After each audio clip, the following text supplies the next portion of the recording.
Today we're painting up some Epic Battles Revolution cottages. Now, although these buildings have been designed for Epic Battles Revolution, they're actually incredibly versatile.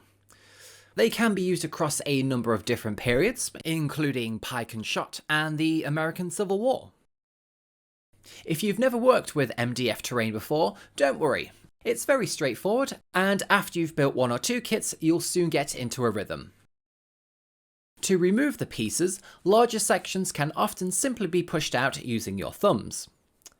Just apply a little pressure where the small attachment points, or nubs, join the component part to the sheet. For smaller or more delicate pieces though, it's better not to force them out. Thin sections such as window frames can easily snap if too much pressure is applied. Instead, support the piece from behind with a finger and carefully cut through the attachment point using a sharp modelling knife. Once everything has been removed, there will usually be a few small nubs left behind. A quick pass with some fine sandpaper, this is a P600 grit, can easily smooth these down. It only takes a few moments, but it makes the joins much cleaner and also helps ensure the pieces fit together snugly during assembly. For the glue, PVA works perfectly well, but if you can get hold of tacky glue, it's well worth using instead. Unlike standard PVA, tacky glue has a much thicker consistency, so the pieces stay where you place them with far less slipping. It also bonds particularly well to porous materials like MDF, making it an excellent choice for terrain projects. Just apply a small amount along one edge of each joint before pressing the parts together. If a little bit of glue squeezes out here and there, don't worry too much. A damp brush will soon tidy up any larger areas. And around the bottom of the building, we'll be adding sand and basing materials later on, so a lot of that will disappear once everything is finished. Now for today's colour scheme, we're aiming for a lightly weathered grey timber finish. To get things started, everything was primed using an Army Painter uniform grey. If you've ever seen old surviving timber buildings, like the Fairbanks house in Massachusetts, you'll notice the wood isn't one single colour. Decades of rain, sunshine, damp winters and general wear all leave subtle stains and patches across the surface. And that's exactly the sort of look we're aiming for today. Voodoo Shade from the John Blanche Masterclass range is mixed roughly 50-50 with water, concentrating around the lower parts of the building where moisture would naturally collect, and alongside some of the vertical timber framing. Now let's swap over to the larger, rounder brush. Using ash grey, gently work the paint into the middle sections of each wall panel, using small circular motions. Rather than aiming for complete coverage, we're simply creating a softer, lighter centre, whilst allowing the darker uniform grey to remain around the edges. This creates a natural sense of depth without needing lots of complicated blending. One thing that's quite common in older timber buildings is the appearance of greenish moss, algae and lichen, particularly where moisture tends to linger. To recreate that, Military Shade is thinned down to roughly the same 50-50 consistency as before. Again, we're doing more of a tinting of the colour rather than full painting. And this will give a nice transition between the building and the groundwork that we'll do later on. A few individual timbers can also receive this treatment. Some pieces of wood simply retain more moisture than others, so this extra variation helps stop everything looking too uniform. For another layer of weathering, Banshee Brown is mixed much thinner still, around 1 part paint to 3 parts water or medium. Think of this almost like dirty rainwater that's been running down the building for years. I concentrated it towards the base of the walls, around the corners, and underneath some of the timber framing where dirt would naturally collect. Because these cottages are quite small, once they're on the tabletop, they'll add lots of visual interest and stop the larger wall sections feeling flat. We can start bringing the timber back to life. Using a flat dry brush and Great Hall Grey, lightly catch the edges of the framing. This is a lovely warm grey with a slight beige tone, which works really well for our aged wood effect. If you're in the mood to spend another 5 minutes on the model at this stage, then take a detail brush and run a few highlights along the upper edges of the vertical timber framing. And once the building is sitting on the tabletop from a couple feet away, those extra highlights really help define some of the wood. Now for the roof.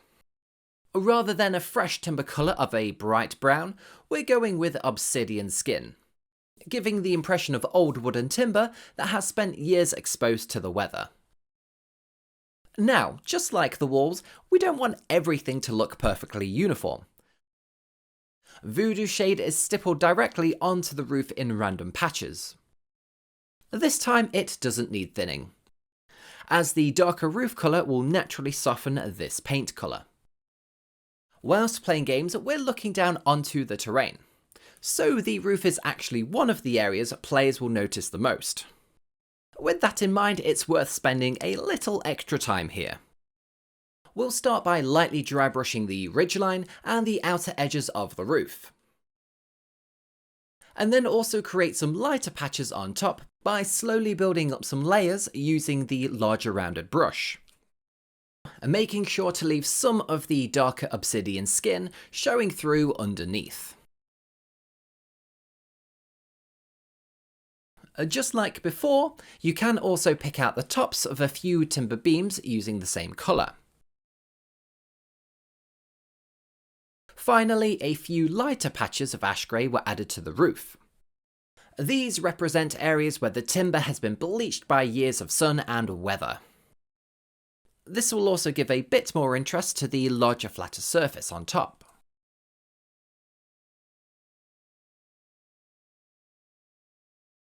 Now, let's turn our attention to the chimney.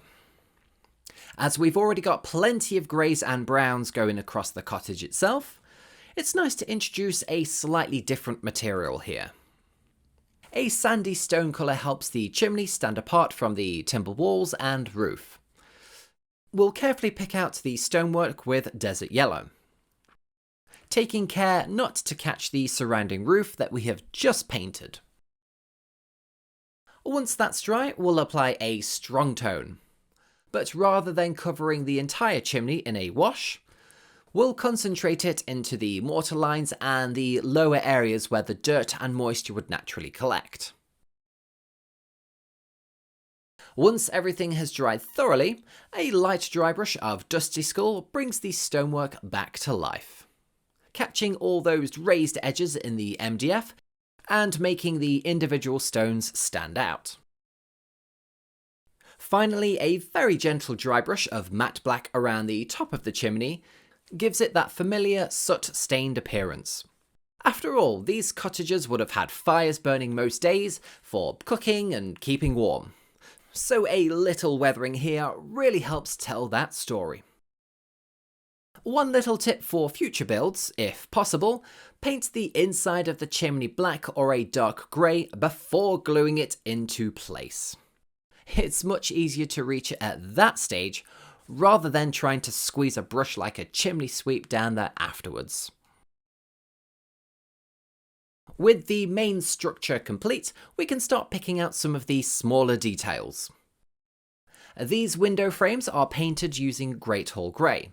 Rather than using a bright white, this softer off-white feels much more natural for painting timber that's been exposed to the elements for years. The shutters are then painted with bootstrap brown.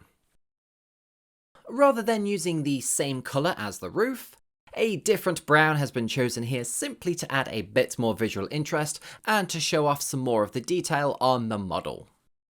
Historically, there wasn't a single correct colour for shutters. Homeowners often painted them using whatever pigments were available or affordable. So if you would prefer green, grey, black, or white, just as the original occupants would have done. And on the tabletop, those little differences help the settlement feel much more believable. With the cottages fully painted, all that's left is to tie everything together with a simple basing scheme.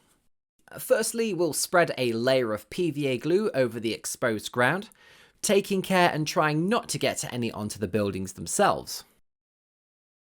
Afterwards, we'll sprinkle a sand mix onto the top surface. If you run your finger around the outside edge of the base, it will remove any stray grains of sand and leaves you with a much cleaner edge to paint later on. Because somehow, sand always manages to get absolutely everywhere. Here's another little hobby tip. Before the glue has a chance to dry, apply a heavily thinned down coat of your base paint, oak brown in this case, over the sand. This will do two useful things.